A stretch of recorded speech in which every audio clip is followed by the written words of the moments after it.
स्वागत है आपका एक बार फिर से अपने यूट्यूब चैनल पे। और आज की इस वीडियो में हम अपने काव्यखंड पवनदूती के पार्ट 2 को पढ़ने वाले हैं। पिछली वीडियो में हमने पार्ट फर्स्ट में जो है कुछ पदों को पढ़ाया था, उसकी व्याख्या की थी। और आज ये इस शीर्षक का दूसरा पार्ट है और इसमें हम जो है इसके पदों को पढ़ेंगे और जानेंगे उसको, उनके अर्थ को। तो चलिए बिना देरी किए अपनी वीडियो को स्टार्ट करते हैं और आते हैं अपने शीर्षक पे। तो हमारा जो आज का पहला पद है उसको पढ़ते हैं और उसका अर्थ जानते हैं। लेकिन उससे पहले अगर आप चैनल पे फर्स्ट टाइम विज़िट कर रहे हैं तो इस चैनल को सब्सक्राइब कर और साथ ही साथ बेल आइकन को भी प्रेस करना ना भूलें, ताकि आने वाली वीडियो का नोटिफिकेशन आपको मिलता रहे। और वीडियो पसंद आए तो इसे लाइक करना ना भूलें और ज़्यादा से ज़्यादा मित्रों में साझा करें। तो चलिए बिना देरी किए हम अपने पद को पढ़ते हैं और इसका अर्थ जानते हैं। अब देखिए, यहाँ पे हमने देखा था कि पिछले के पदों में कि राधा को लेखक ने एक लोक सेविका के रूप में चित्रित किया है। अब इन पदों को पढ़ते हैं और इनका अर्थ जानते हैं। जाते जाते पहुँच मथुरा धाम में उत्सुका हो, न्यारी शोभा वर नगर की देखना मुग्ध होना, तू होवेगी चकित लख के मेरु से मंदिरों को, आभा वाले कलश जिनके दूसरे अर्क से हैं, देखे पूजा समय मथुरा मंदिरों मध्य जाना, नाना वाद्यों मधुर स्वर की मुग्धता को बढ़ाना, क्यों वहाँ लेके रुचिर तरु के शब्दकारी फलों को, धीरे धीरे मधुर रव से मुग्ध हो बजाना। अब देखिए, इन पदों में जो राधा है वो पवन से क्या संदेश दे रही हैं कि जाते जाते पहुँच मथुरा धाम में उत्सुका हो, कि हे पवन, जब तुम मथुरा पहुँच जाओगे तो तुम्हें उत्सुकता होगी, कि जब तुम मथुरा धाम में उस नगरी में पहुँच जाओगे तो तुम्हें उत्सुकता होगी। न्यारी शोभा वर नगर की देखना मुग्ध होना, और उस नगर की शोभा को देखकर तुम मुग्ध हो जाओगे, यानी उस श्री कृष्ण के जो है मथुरा शहर की शोभा को देखकर मुग्ध हो जाना। तू होवेगी चकित लख के मेरु से मंदिरों को, और तुम चकित हो जाओगी। मेरु कहते हैं सुमेरु पर्वत से मंदिरों को, लख यानी देख के, कि तुम सुमेरु पर्वत के समान मंदिरों को देखकर चकित हो जाओगी। और आभा वाले कलश जिनके दूसरे अर्क से हैं, कलश कहते हैं जो मंदिरों के ऊपर रखा जाता है, कलश। अर्क कहते हैं सूर्य का जो दूसरा रूप होता है, सूर्य को कहते हैं। कि तुम हे पवन, तुम देखोगे कि मेरु पहाड़ से, सुमेरु पर्वत से विशाल पर्वतों को देखकर चकित हो जाओगी, जिनके कलश तुम्हें दूसरे सूर्य के रूप से प्रतीत होंगे, अर्थात उन पर रखे हुए कलश सूर्य का दूसरा स्वरूप दिखाई देंगे। देखे पूजा समय मथुरा मंदिरों मध्य जाना, और हे पवन, जब मथुरा के मंदिरों में पूजा का समय हो तो उन मंदिरों में जाना, और नाना वाद्यों मधुर स्वर की मुग्धता को बढ़ाना, और वहाँ पे जो विभिन्न प्रकार के वाद्य बजाए जा रहे हों तो उनकी मुग्धता को तुम और अधिक बढ़ा देना। और क्यों लेके रुचिर तरु के शब्दकारी फलों को, अथवा जो तुम्हें रुचिर लगे, जो तुम्हें उचित लगे, जो तुम्हें पसंद हो, ऐसे वृक्ष के फलों को लेकर धीरे धीरे मधुर रव से मुग्ध हो बजाना, और धीरे धीरे जो है मधुर स्वर के साथ मुग्ध हो होकर उसी जो है वाद्य की मधुरता में उसे बजाना। देखिए, इस उसको फिर समझ लेते हैं। राधा जो पवन से कहती हैं कि हे पवन, तुम मथुरा जब पहुँचोगे तुम्हें उत्सुकता होगी, और जब तुम श्री कृष्ण के नगर की शोभा को देखोगे तो मुग्ध हो जाओगी, और तुम मेरु से, सुमेरु पर्वतों से, पर्वतों के समान मंदिरों को देखकर चकित हो जाओगी, जिन पर रखे हुए कलश सूर्य के दूसरे रूप से दिखाई देंगे। और जब पूजा का समय हो तो मथुरा के मंदिरों में जाना, और वहाँ जो विभिन्न प्रकार के मधुर वाद्य बजाए जा रहे हों उनकी मुग्धता को तुम और अधिक बढ़ा देना, अथवा जो वृक्ष तुम्हें उचित लगे उसके फलों को लेकर उसी धुन में जो है मुग्धता के साथ बजाना। अब अगला पद देखते हैं। तू देखेगी जलद तन को जा वहीं तकता हो, लोने होंगे नयन उनके ज्योति उत्कीर्णकारी, मुद्रा होगी वर बदन की मूर्ति सी सौम्यता की, सीधे साधे वचन उनके सिक्त होंगे सुधा से, नीले फूले कमल दल सी गात की श्यामता है, प्यारा पीला प्यारा वसन कटी में पहनते हैं फबीला, छूटी काली अलक मुख की कांति को है बढ़ाती, सदवस्त्रों में नवल तन की फूटती सी प्रभा है। अब देखिए, इन पदों में जो राधा है वो श्री कृष्ण के सौंदर्य के बारे में पवन को बताते हुए कहती हैं कि तू देखेगी जलद तन को जा वहीं तक हो, कि हे पवन, तुम जलद के समान तन यानी बादलों के समान तन वाले जब श्री कृष्ण को देखोगी तो तग्ध अर्थात स्तब्ध हो जाओगी। लोने होंगे नयन उनके ज्योति उत्कीर्णकारी, और उनके नेत्रों से ज्योति उत्कीर्णकारी यानी ज्योति प्रस्फुटित हो रही होगी। उनके नेत्रों से एक प्रकार की ज्योति प्रस्फुटित हो रही होगी। मुद्रा होगी वर वदन की मूर्ति सी सौम्यता की, और उनकी जो मुद्रा होगी यानी उनका जो शरीर होगा वो मूर्ति के समान सुंदर होगा। और सीधे साधे वचन उनके सिक्त होंगे सुधा से, और उनके मुख से जो है सीधे साधे यानी बिल्कुल मधुर वाणी जो है अमृत के समान वाणी निकल रही होगी। नीले फूले कमल दल सी गात की श्यामता है, और जो श्री कृष्ण के जो है कि शरीर का जो रंग है वो नीले फूले हुए कमल के पुष्पों के समूह के समान है, यानी नीले खिले हुए फूल जब का जो दल होता है वैसी ही श्यामलता उनके शरीर की है, वैसा ही उनका श्यामला रंग है। पीला प्यारा वसन कटी में पहनते हैं फबीला, और जो श्री कृष्ण है पीला प्यारा वसन कटी में, वसन कहते हैं वस्त्र को, कटी यानी कमर में, पहनते हैं फबीला। फबीला देखिए जो है जो कमर में पहनी जाने वाली लंगोट होती है उसे कहा जाता है। और पीला जो श्री कृष्ण है वो पीले रंग का यानी पीताम्बर रंग का वस्त्र कमर में पहनते हैं, फबीला लंगोट। छूटी काली अलक मुख की कांति को है बढ़ाती, अलक कहते हैं बालों को, और उनकी जो बाल हैं वो मुख की कांति को बढ़ाते हैं, यानी उनकी अर्थात उनके जो है काले जो बाल हैं वो उनके मुख की कांति को, अर्थात कानों के पास जो बाल होते हैं वो उनकी जो है मुख की कांति को, शोभा को और भी बढ़ा देते हैं। सदवस्त्रों में नवल तन की फूटती सी प्रभा है, और नए वस्त्रों में उनके तन की जो है प्रभा वो फूटती सी प्रभा, यानी नए वस्त्रों में उनके जो शरीर की सुंदरता है वो और अधिक बढ़ जाती है। इसका अर्थ ये होगा। हमारा अगला पद है, सांचे ढाला सकल वपू है दिव्य सौंदर्यशाली, सतपुष्पों से सुरभि उनकी प्राण संपोषिका है।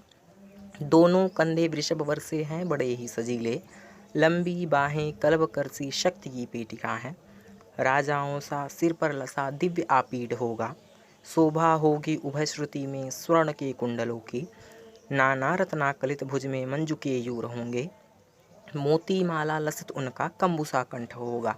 अब देखिए यहाँ पर भी जो राधा है वो पवन से श्री कृष्ण की शोभा का वर्णन कर रही हैं। कहती हैं साँचे ढाला सकल वपू है दिव्य सौंदर्यशाली, कि जो श्री कृष्ण का शरीर है वो सांचे में ढला हुआ दिव्य सौंदर्यशाली है।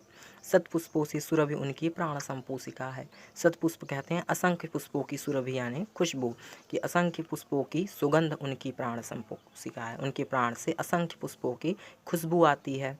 और दोनों कंधे वृषभ वर्षे हैं बड़े ही सजीले, और जो उनके दोनों कंधे हैं वृषभ बैलों के समान बड़े ही सजीले दिखाई देते हैं। वृषभ कहते हैं बैल को, उनके दो कंधे बैलों की भांति जो है बहुत ही सजीले दिखाई देते हैं। लंबी बाहें कल्भ कर की सी शक्ति की पेटिका है, और जो उनकी लंबी बाहें हैं कल्भ कर अर्थात हाथी की सूंड के समान शक्ति की पेटिका है, वो शक्तियों से भरी हुई हैं। उनकी दो बाहें हाथियों की सूंड के समान शक्ति से भरी हुई हैं, उनमें अपार शक्तियाँ हैं। राजाओं सा सिर पर लसा दिव्य आपीठ होगा, और उनके सिर पर राजाओं की ही भांति एक दिव्य आपीठ अर्थात मुकुट होगा। आपीठ मुकुट को कहते हैं, कि उनके सिर पर एक दिव्य मुकुट होगा राजाओं की तरह। शोभा होगी उभय श्रुति में स्वर्ण के कुंडलों की, और उनके दोनों कानों में सोने के कुंडलों की शोभा होगी।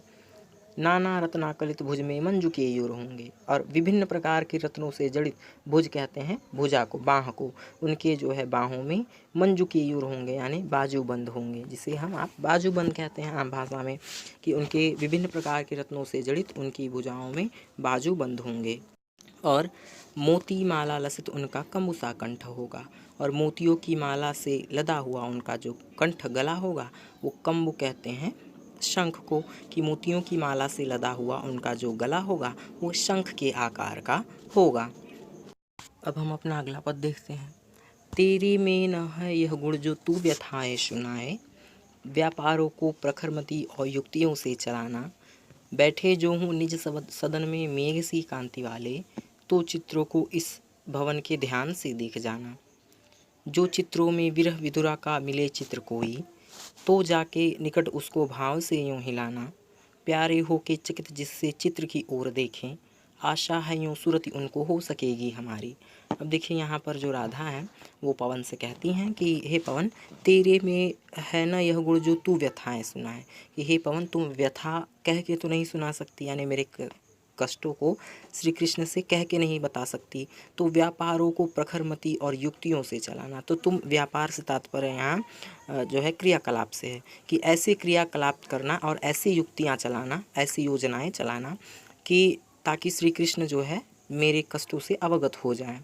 अब कहती हैं, बैठे हों जो निज सदन में मेघ सी कांति वाले, और यदि मेघ की सी कांति अर्थात बालों वाले जो है श्री कृष्ण किसी सदन में, किसी कमरे में बैठे हुए हों, तो चित्रों को इस भवन के ध्यान से देख जाना। तो उस भवन में लगे हुए चित्रों को ध्यान से देख लेना। जो चित्रों में विरह विधुरा का मिले चित्र कोई, और यदि उन चित्रों में किसी विरह विधुरा यानी विरहिणी स्त्री का कोई चित्र दिखाई दे, यानी कोई स्त्री जो विरह में व्याकुल हो, ऐसी स्त्री का कोई चित्र दिखाई दे, तो जाके निकट उसको भाव से यूँ हिलाना। तो उस चित्र के निकट जाना और उसे इस प्रकार से भाव से हिलाना कि प्यारे हो के चकित जिससे चित्र की ओर देखें, कि श्री कृष्ण जो हैं वो चकित होकर चित्र की ओर देखने लगे। आशा है यूँ सुरति उनको हो सकेगी हमारी, और इस प्रकार से ये आशा है कि उस विरहिणी स्त्री को देख के श्री कृष्ण को हमारी याद, यानी इस विरहिणी राधा की का स्मरण हो जाएगा। कि अब अगला पद देखते हैं हम अपना। आई होप आप लोगों को समझ में आ रहा होगा। कोई डाउट हो तो आप लोग पेन कॉपी लेके लिखते रहिए। अगर कोई डाउट होगा तो आप कमेंट भी कर सकते हैं, मैं उस पर फिर से वीडियो बना दूंगा। जो कोई भी इस सदन में चित्र उद्यान का हो, और हो प्राणी विपुल उसमें घूमते बावले से, तो जाके सन्निकट उसको और हिला के उसे भी देवात्मा को सुरति व्रज के व्याकुलों की कराना। कोई प्यारा कुसुम कुम्हला गेह में जो पड़ा हो, तो प्यारे के चरण पर ला डाल देना उसी को। यों देना ए पवन बतला फूल सी एक बाला, मलाना हो कमल पग को चूमना चाहती है। अब देखिए यहाँ पर जो राधा है वो पवन को संदेश दे रही हैं कि किस प्रकार से तुम श्री कृष्ण को जो है मेरी सारी व्यथाओं से अवगत कराओ। तो राधा कहती हैं कि जो कोई भी इस सदन में चित्र उद्यान का हो, और अगर उस कमरे में, उस कक्ष में जहाँ श्री कृष्ण बैठे हों, वहाँ किसी उद्यान अर्थात बागीचे का चित्र हो, और प्राणी विपुल उसमें घूमते बावले से, और उसमें जो है प्राणी जो है व्याकुल होकर घूमते हुए से दिखाई दिए हों। और कहती हैं राधा कि यदि उस सदन में कोई उद्यान का चित्र हो, किसी बागीचे का चित्र हो, और उसमें जो है ढेर सारे प्राणी विपुल जो है बावले से घूमते हुए दिखाई दिए गए हों, तो जाके सन्निकट उसको और हिला के उसे भी, तो उस चित्र के भी निकट जाना और उसे भी इस भाव से हिला देना, देवात्मा को सुरति ब्रज के व्याकुलों की कराना, कि इसी प्रकार इन प्राणियों की ही भांति ब्रज के लोग भी आपके लिए व्याकुल हुए हैं। और इस प्रकार से कि जो है देवात्मा को अर्थात श्री कृष्ण को ब्रज के व्याकुलों की सुधि करा देना, स्मरण करा देना। कोई प्यारा कुसुम कुम्हला गेह में जो पड़ा हो, और यदि उस गेह अर्थात कमरे में कोई कुसुम अर्थात पुष्प, कुम्हला यानी मुरझाया हुआ, कोई प्यारा सा मुरझाया हुआ पुष्प अगर उस कमरे में पड़ा हो, तो प्यारे के चरण पर ला डाल देना उसी को, तो उसे लेकर श्री कृष्ण के चरणों में डाल देना।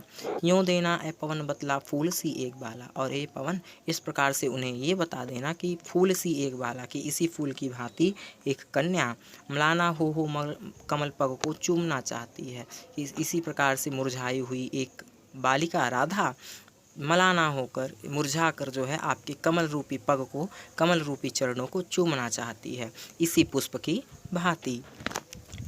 तो इसको एक बार फिर से देख लेते हैं। राधा कहती हैं पवन से कि यदि उस उद्यान में किसी पशु पक्षी का, किसी बगीचे का चित्र हो, उस सदन में किसी बागीचे का चित्र हो, और उसमें जो है विविध प्रकार के जो है प्राणी व्याकुल घूमते हुए दिखाए गए हों, तो उसके निकट जाके उसे भी भाव से हिलाना, और इस प्रकार से श्री कृष्ण को ब्रज के व्याकुलों की सुधि करा देना।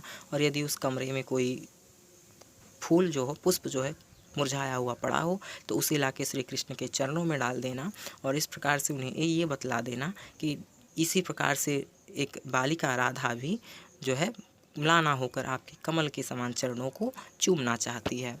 तो आई होप ये भी आपको पद समझ में आ गया होगा। अब हम अपने अगले पद पे चलते हैं। जो प्यारे मंजू उपवन या वाटिका में खड़े हों, छिद्रों में जा क्वड़ित करना वेणु सा कीचकों को, यूँ होवेगी सूरत उनको सर्व गोपांगना की, जो है वंशी श्रवण रुचि से दीर्घ उत्कंठ होती। लाके फूले कमल दल को श्याम के सामने ही, थोड़ा थोड़ा विपुल जल में व्यग्र हो डुबोना।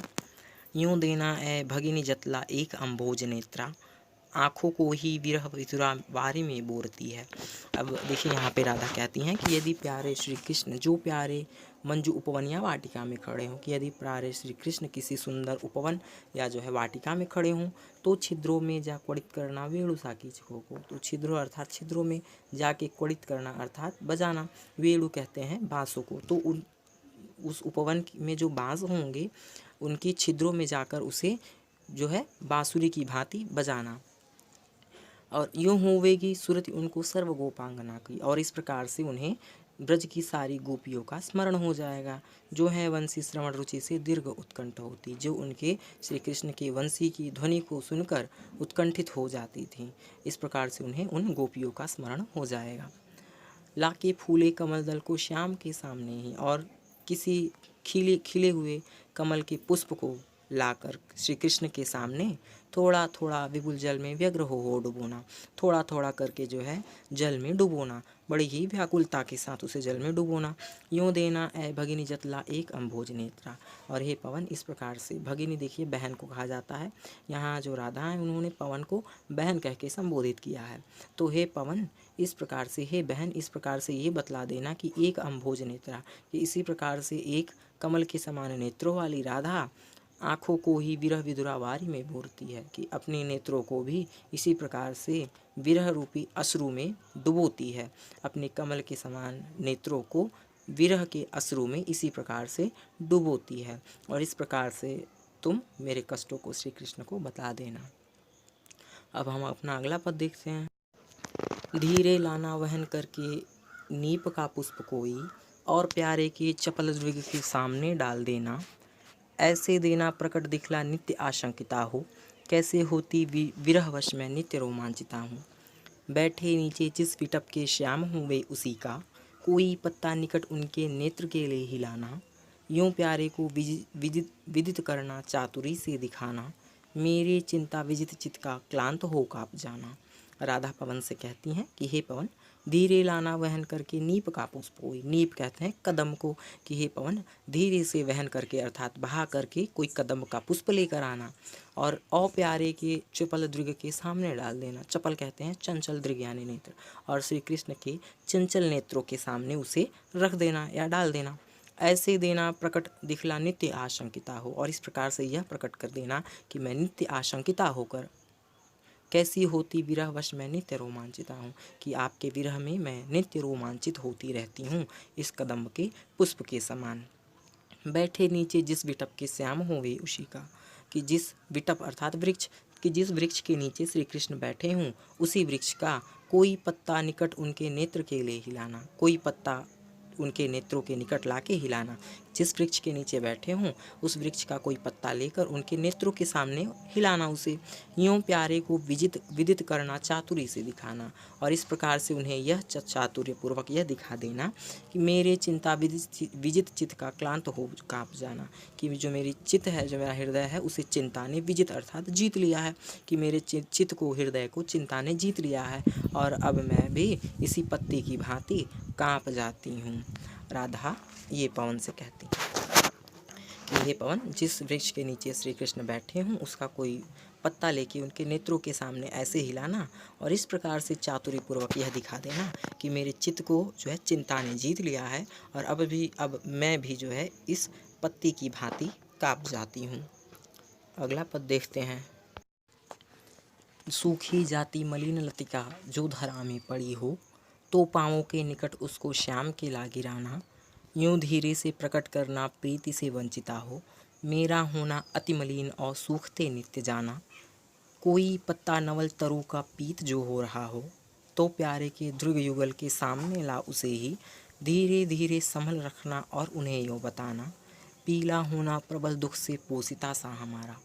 देखिए जो राधा हैं पवन से कहती हैं, सूखी जाती मलिन लतिका जो धरा में पड़ी हो, कि कोई सूखी हुई मलिन लतिका यानी कोई मुरझाई हुई लतिका यदि धरा पर पड़ी हो, ऐसी लतिका जो वृक्ष से अलग हो गई हो, ठीक, तो पाँवों के निकट उसको श्याम के ला गिराना। तो श्री कृष्ण के उसे उस सूखी लतिका को उस ले आकर श्री कृष्ण के चरणों में डाल देना। यूँ सीधे से प्रकट करना प्रीति से वंचिता हो, और इस प्रकार से यह प्रकट कर देना कि प्रीति से वंचित होकर मेरा होना अति मलिन और सूखते नीते जाना, कि मैं भी इस जो है लता की भांति सूखते जा रही हूँ, मलिन होते जा रही हूँ।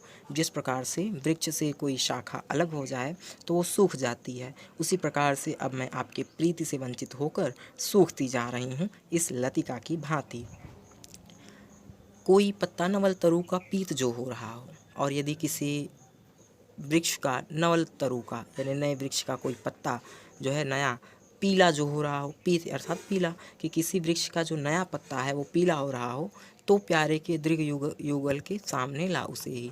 तो प्यारे श्री कृष्ण के दोनों नेत्रों के सामने उसे ले आकर के धीरे धीरे संभल रखना और उन्हें यो बताना।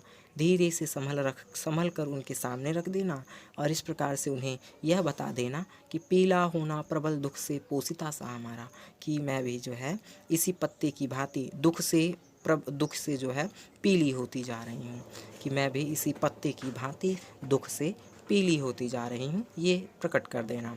इसको फिर समझ लेते हैं। राधा कहती हैं कि अगर कोई सूखी हुई लता जो धरा पर पड़ी हो तो उसे श्री कृष्ण के पाँवों के निकट ला के डाल देना, और इस प्रकार से उन्हें यह प्रकट कर देना कि आपकी प्रीति से वंचित होकर मैं भी इसी लतिका की भांति सूखती जा रही हूँ। और किसी वृक्ष का नया पत्ता यदि सूख रहा हो, पीला पड़ गया हो, तो उसे श्री कृष्ण के दोनों नेत्रों के सामने लाके इस प्रकार से संभल के रखना, और इस प्रकार उन्हें यह बतला देना, यह जता देना कि मैं भी दुख से जो है प्रबल होकर, दुख से पीड़ित होकर इसी पत्ते की भांति पीली होती जा रही हूँ। इस शीर्षक का आखिरी पद देखते हैं। यूँ प्यारे को विदित करके सर्व मेरी व्यथाएं, धीरे धीरे वहन करके पाँव की धूलि लाना, थोड़ी सी भी चरण रज जो ला न देगी हमें तू, हाँ कैसे तू व्यथित चित्त को बोध मैं दे सकूँगी। पूरी होवे न यदि तुझसे अन्य बातें हमारी, तो तू मेरी विनय इतनी मान ले और चली जा। छू के प्यारे कमल पग को प्यार के साथ आ जा, जी जाऊँगी हृदय तल से मैं तुझी को लगा के। तो राधा कहती है पवन से कि यूँ प्यारे को विदित करके सर्व मेरी व्यथाएं, कि हे पवन, कि इस प्रकार से प्यारे श्री कृष्ण को विदित अर्थात ज्ञात करा के सर्व मेरी व्यथाएं, मेरे सारे कष्टों को श्री कृष्ण को ज्ञात करा करके धीरे धीरे वहन करके पाँव की धूलि लाना, और धीरे से जो है वहन अर्थात बहा करके उनके पाँव की धूलि को धीरे धीरे वहन कर लेके आना। थोड़ी सी भी चरण रज जो ला न देगी हमें तू, और हे पवन, यदि तुम थोड़ी सी भी चरण रज अर्थात धूल, कि उनके चरणों की धूल यदि तुम मेरे लिए थोड़ा सा भी नहीं ला सकोगी, हाँ कैसे तो व्यथित चित्त को बोध मैं दे सकूँगी। तो मैं अपने इस व्यथित दुखी चित्त को, हृदय को कैसे बोध दे सकूँगी। यदि तुम मेरे लिए श्री कृष्ण के पैरों की धूल ही नहीं ला पाओगी, तो मैं अपने इस दुखी हृदय को किस प्रकार से सामंत बना दे सकूँगी। पूरी होवे न यदि तुझसे अन्य बातें हमारी, और हे पवन, यदि तुझसे ये हमारी बातें पूरी न हो सके, तो तू मेरी विनय इतनी मान ले और चली जा। तो तुम मेरी इतनी बातों को मान लो और चली जाओ, कि छू के प्यारे कमल पग को प्यार के साथ आ जा, कि प्यारे के श्री कृष्ण के कमल के समान पग अर्थात चरणों को छूकर प्यार के साथ चली आओ। जी जाऊंगी हृदय तल से मैं तुझी को लगा के, मैं तुम्हें ही हृदय से लगा के जी जाऊंगी। जो राधा हैं वो कह रही हैं पवन से कि हे पवन, यदि तुमसे हमारी बातें ये पूरी ना हो सके, यानी तुम मेरी व्यथा को श्री कृष्ण से न कह सको, तो मेरी इतनी विनती मान लो और चली जाओ, कि उनके श्री कृष्ण के कमल के समान चरणों को छूकर प्यार के साथ चली आओ, और मैं तुम्हें ही हृदय से लगाकर जी जाऊंगी, यानी अपने चित्त को बोध दे सकूंगी। तो इस प्रकार से हमारे पवन दुती का सारा शीर्षक खत्म हो गया। आई होप ये आपको वीडियो पसंद आया होगा। पसंद आया हो तो लाइक कीजिए, चैनल को सब्सक्राइब नहीं किया तो सब्सक्राइब ज़रूर कर लीजिए।